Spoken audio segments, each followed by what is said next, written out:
Mere conservatism.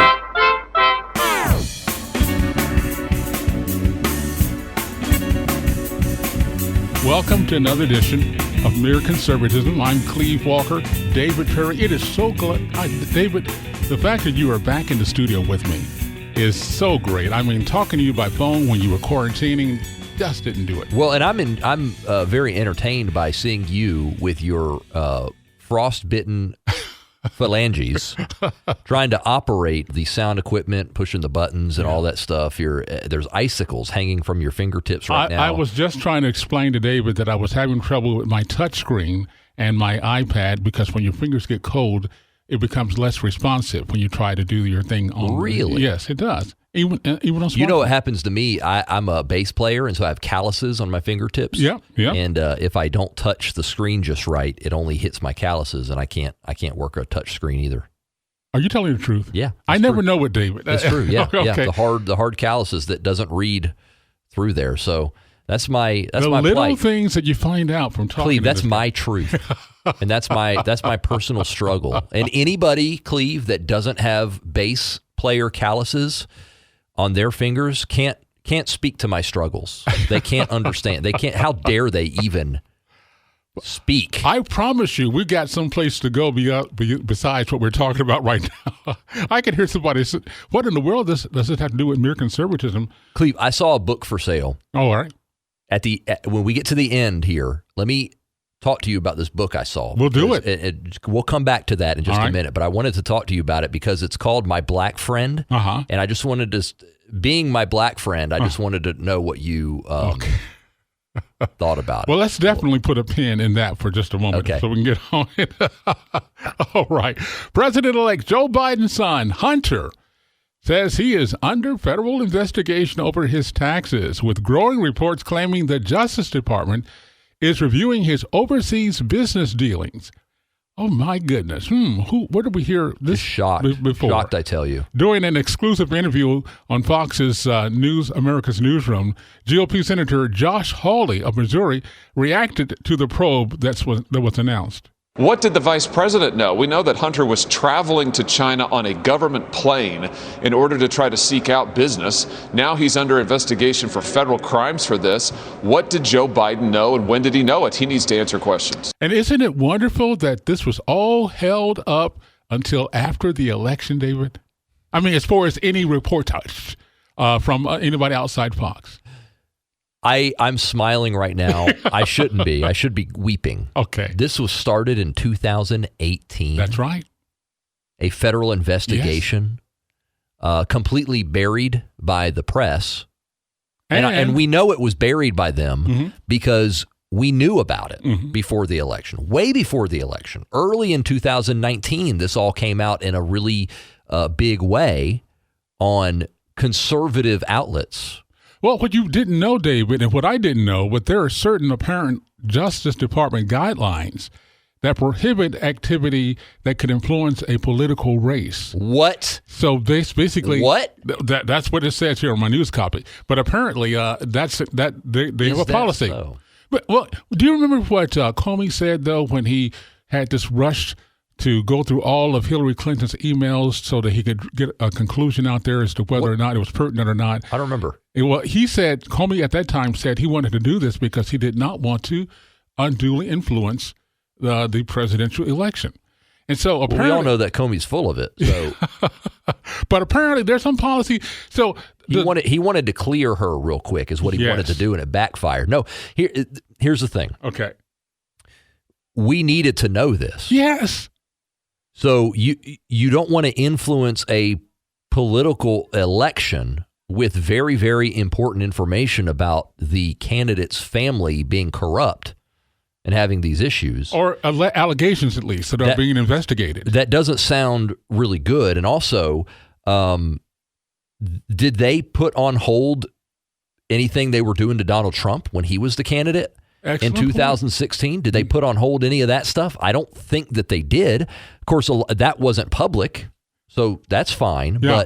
But they certainly didn't withhold the information. And we'll talk a little bit more in this broadcast today about other times that the FBI and the intelligence agencies treated Trump different than they've treated some other government officials. It's amazing that they're citing the fact that they don't want to influence a political process, and so they put on hold. They just stopped the investigation for a period of time. Is that what I'm supposed to understand here? Well, they kept it on the QT until such time as they felt that it would be proper to announce what was going on, what their investigation was, et cetera, et Here's cetera. your copy. This is what it says. The investigation was allegedly started in 2018, but was put on hold. In other words, the investigation was put on hold during the run-up to the presidential election because Justice Department guidelines prohibit activity that could influence a political race. Really? Astounding. I mean, and again, this is another example of so many things that were going on that we knew were going on, by the way. I mean, everybody and his brother knew this was happening, but that they would not publicly talk about, and the media, of course, didn't have anything to speak to. The media completely hid this, and it was out there. You and I knew about it, and a lot of people knew about it if they paid attention to certain outlets that wanted to tell the truth about candidate Joe Biden. The media, the mass media, really didn't want to touch this, and they made sure that it did not penetrate. See, now, when I think of the term election rigging, I actually include what we're talking about in that term. Well, and I think that is the election rigging that is the most easily observable and provable is the election rigging that the media did. Right. They did it. The election was rigged. Whether or not you think that Venezuela hacked voting machines, which I'm pretty skeptical of, but or whatever else happened, I'm sure some shady things happened. Don't get me wrong. But what I know happened is that the media completely was in the tank for Joe Biden, and what they did was unethical. Yeah. Obviously, this was a rigged election by the media. And no again, it is troubling for the nation that this is allowed. I mean, again, the media did it. Social media did it. As a matter of fact, I don't know if you heard this or not, but YouTube has already made a decision not to carry any kind of video or talk about the election being fraudulent. They've made this a decision. In other words, you're not going to find that kind of stuff on YouTube. Amazing. I say that, and that just blows my mind. It's really bad that they're going to do that and just silence a large swath of people that make videos for YouTube. Yeah. It's on our side. When it's our side, it's on the side against the GOP and conservatives. Yeah, it has to be. Yeah. Now, here's the thing. Leading up to the election, we were warned by Democrats and the media about Donald Trump stealing the election. Right. And doing things that were unfair. Russia. Burning mailboxes and stupid things like that. Yes. Russia's influence and whoever else. I mean, they were cautioning us that there's a real risk that Donald Trump's going to do something shady to steal this election. As soon as it started looking like Joe Biden was going to win, boom, purest election of all time. All time. I mean, so there's gross inconsistency. They're lying. Yeah. I mean, bottom line is they're liars. You can't trust anything the media says about this stuff. If the result was opposite, we all know if Donald Trump somehow pulled out the victory that it looks like Joe Biden has pulled out, and Joe Biden was in courts contesting it and things like that, the media spin and the media story would be completely different on how this is being covered. Right now, it is a threat to democracy. And Donald Trump is a terrible person and his supporters are terrible people. If it was Joe Biden doing it, it would be, why isn't Donald Trump letting this the fair election play out and blah, blah, blah, stuff like that? Look, if you're a liberal, everything you don't like is a threat to democracy. That's how they think. Apparently, yes. Yeah, apparently that's the case. Yeah. And all that is to say, something that we all already know that is illustrated for us every single day is that the media and the left is completely in cahoots, and they lie. They paint the picture they want everybody to see. They move the national dialogue. They're controlling us, Cleve. That's the way. And when Donald Trump said that the crooked media, the fake news, is the enemy of the people, 100% right.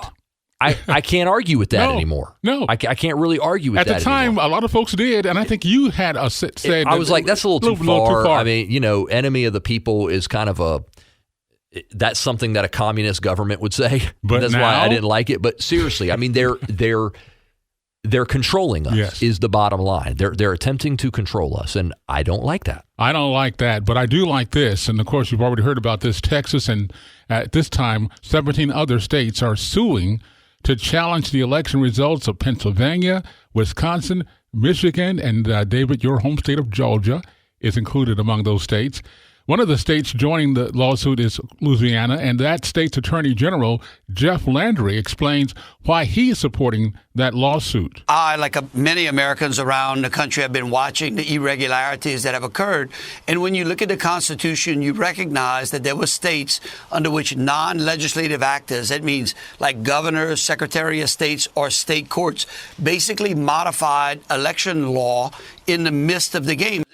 In other words, on the run. During the course of this event, they did changes that they did not, in their own state constitution, have the lawful right to do. Yeah. And his point is, if that disenfranchises voters in a general election, which it does, if it's true, then they have just standing and cause to say this has to be addressed. This cannot be left to stand. So a lot of the lawsuits that the Trump legal team have brought have been kicked out of court for various reasons. Mm-hmm. One of those is standing. Mm-hmm.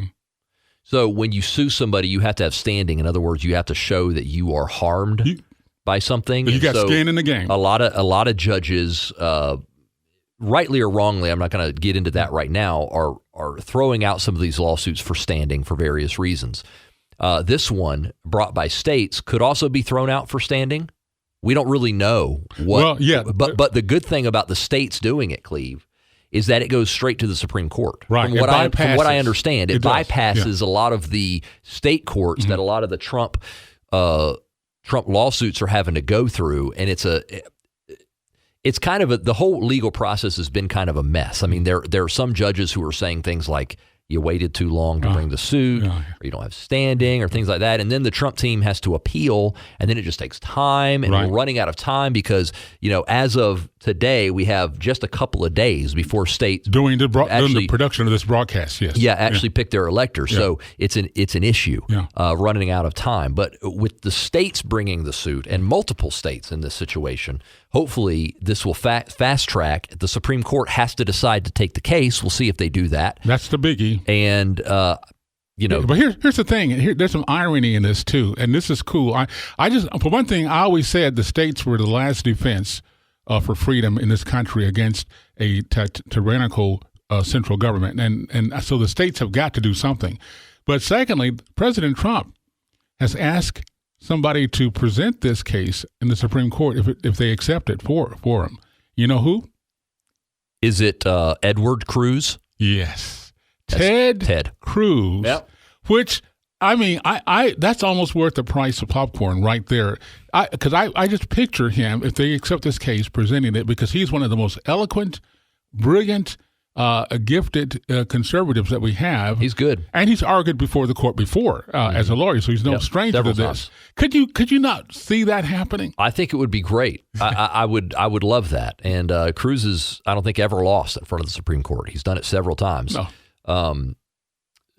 I just hope that the Supreme Court takes it, because they rejected some other things that. Well, there's no telling what they will do or not do. Yeah. I mean, to be quite honest with you, this is important because, like you said, at least we bypass all the other little state and rinky-dink judges and courts that you're going to have to get there. From my understanding, the cases that the Supreme Court, or the case that the Supreme Court has rejected so far, the reason they rejected it, by the way, unanimously, was because it was a state. They're saying it's a state issue, and that the state Supreme Court is the one that's supposed to hear it, and they have the final word. Again, this is different because it's actually states bringing the suit. So this might get a different result from the Supreme Court. And some of those are not outright rejections. There's the Supreme Court said we can't take it yet until that's done a couple of times. So some of them are reported as rejection, but that's not a rejection.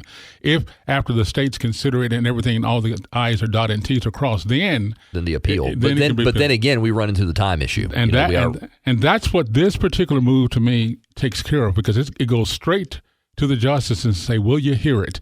And I hope and pray that they do, because for me, David, again, the state standing up is so important. Mm-hmm. The states have got to do it. I mean, our governors, our state representatives, I mean, they've got to stand up large and in charge in the face of this radical attempt to take over the nation. Mm-hmm. Yeah, and so the suit is going to be based on basically that the states did things that they weren't allowed to do.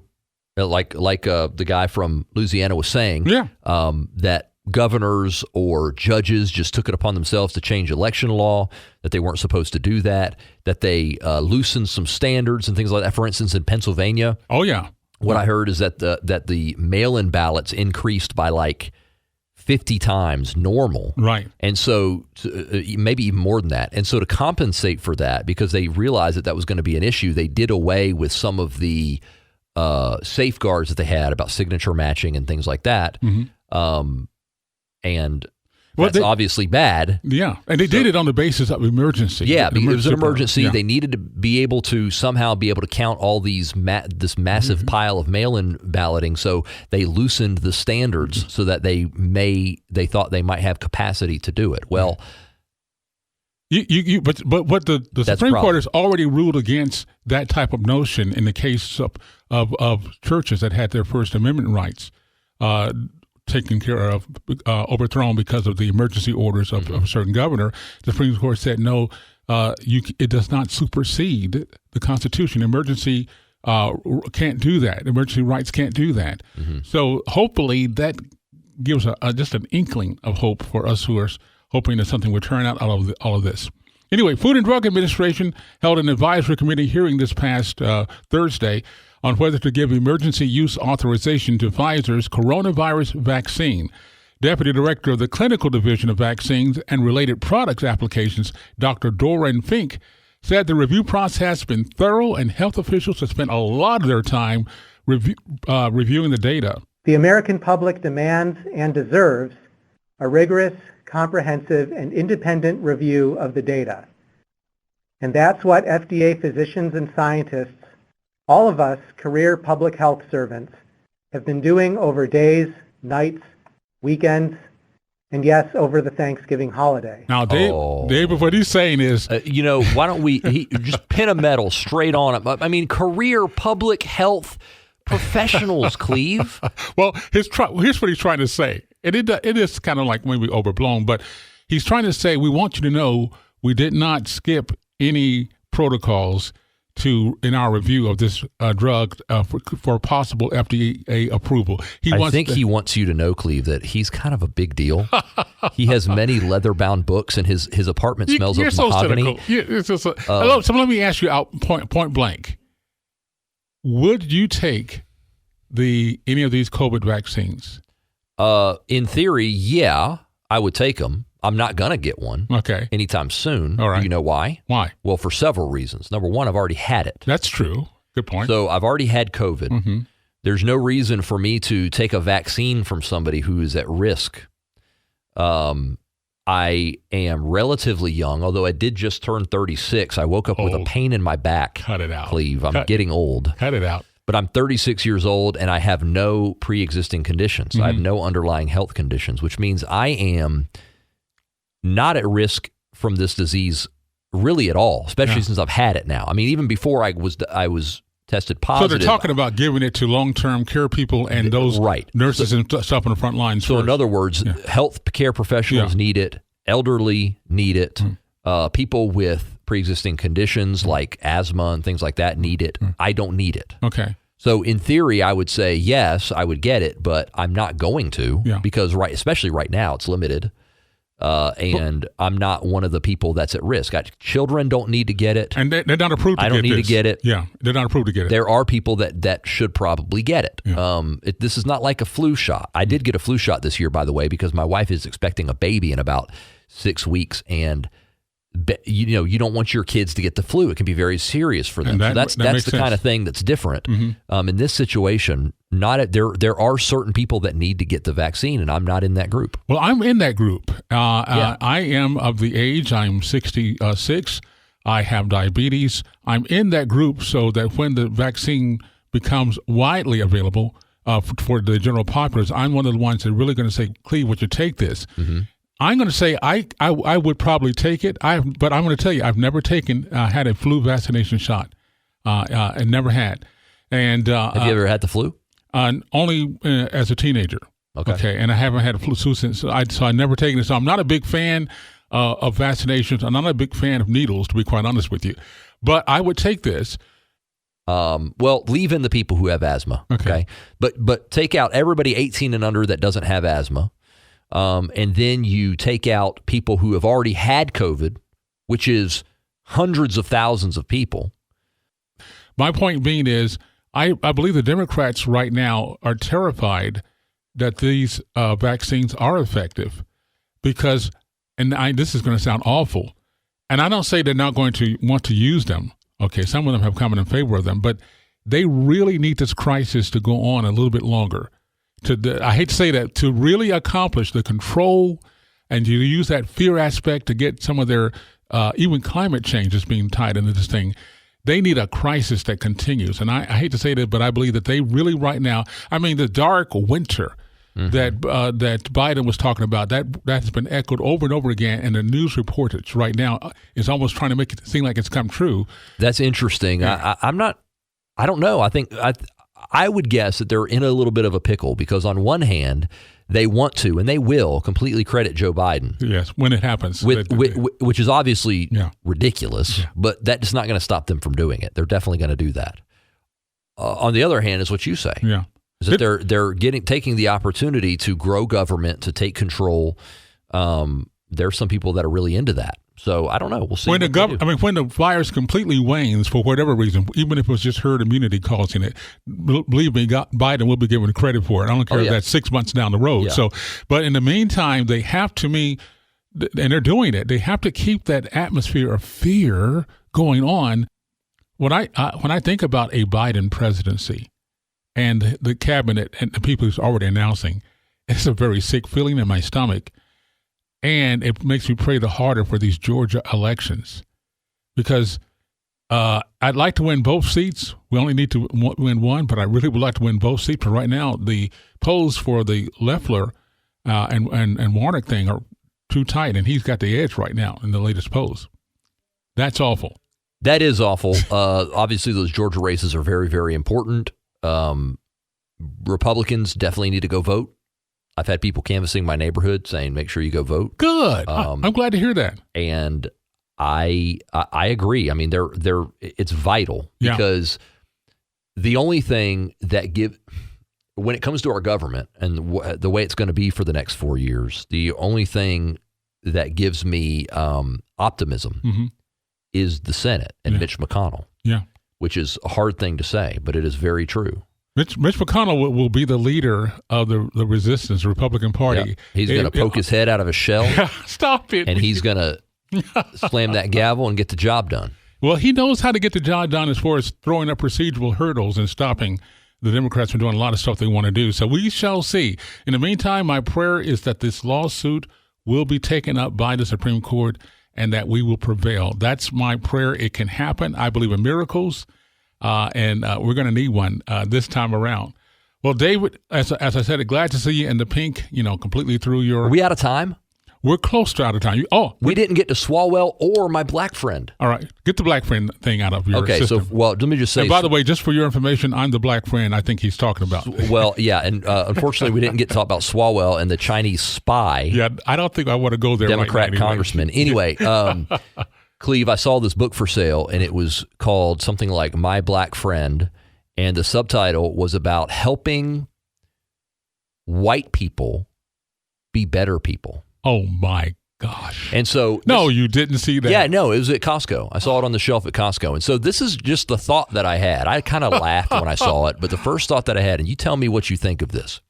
If you, based on the color of somebody's skin, think that they need help being a better person, I think that that's racist. Okay, I'm going to say this. That could be considered racist by the definition of racism, which I believe is stupid. But whether it's quote-unquote racist or not, that is the dumbest notion that I have heard in my entire life. And I've been over this with you before. As a black man, born and raised in a segregated Mississippi, by the way, so I know what it is to experience what a lot of the folks saying you need to hear about my travails. Okay. You cannot have a racial, quote-unquote, dialogue if you've already told one side you're in the wrong and I'm in the right. And so you just need to hear what I have to say and nod and agree. That's not dialogue, David. And it's certainly not a friendship. So that is, I'm sorry, the stupidest thing I've ever heard. I mean, it'd be different if you said, if it was something like helping dispel subtle racism or something like that. If you want to make an argument that there's some of that stuff going on, that's one thing. But just the blanket statement, helping white people be better people. I just can't help but think, obviously any other race substituted in there, it would be totally offensive. Yeah. And if somebody just because of their skin color, inherently has character flaws, which is what that is saying. Yeah. And that is what the anti-racist sentiment these days is about. It's based on your skin color. You have certain flaws that are inherent to you. You can't get them. You can't get away from them. Right. That is actually racist. Well, by their own definition. To believe that. Yeah. By their own definition, you're right. That's racist. I don't believe in racism because I don't believe in that construct. I believe that people are different, not just because of their skin color, but background, and sometimes those differences cause tensions and disagreements. It has nothing to do with systemic racism. Thank you so much for that, and please do buy me that book for Christmas that you're talking about. David Perry and I'm Cleve Walker, and inviting you to hear this program if you wish on demand. Where, David, can they hear it? You can get it on Apple Podcasts. You can hear it on YouTube and Facebook as well. Definitely. In the meantime, have a great day, and hey, keep up the fight. It's not over with yet.